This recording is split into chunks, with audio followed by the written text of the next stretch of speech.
আজকের রেসিপি কি দেখে লোভ হচ্ছে তো? এটা চিংড়ি চাউমিন। ঘরের রান্না রেস্টুরেন্টের মতো টেস্ট। ঝটপট হয়, খেতেও দারুণ। একদম ঘরের সহজ রেসিপিতে চাউমিন প্রথমে সেদ্ধ করে নিলাম। খুব বেশি সেদ্ধ করব না। এদিকে পেঁয়াজ ভাজতে দিয়ে দিয়েছি, পেঁয়াজ আর কাঁচা লঙ্কা কুচিয়ে ভাজছি। গাজর গ্রেট করে নিয়েছি, তাড়াতাড়ি হবে এই জন্য গ্রেট গাজরটাও দিয়ে দিলাম হাফ পেঁয়াজ ভাজা হলে। তবে এটা সাদা তেলে বানাবো, সর্ষের তেলেও বানানো যায়।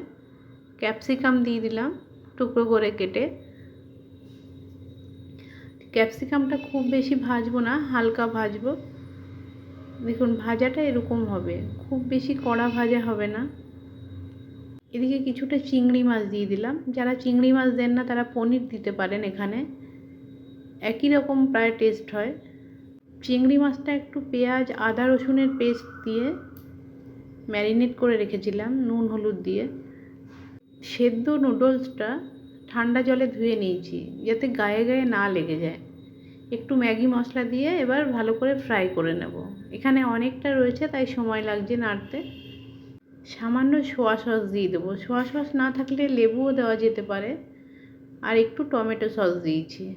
ওপর থেকে বিট নুন, গোলকি গুঁড়ো, কাঁচা পেঁয়াজ, শসা যে যেমন খাবেন দিয়ে ছড়িয়ে নিয়ে নেবেন। খেতে এক্কেবারে দারুণ। ধন্যবাদ।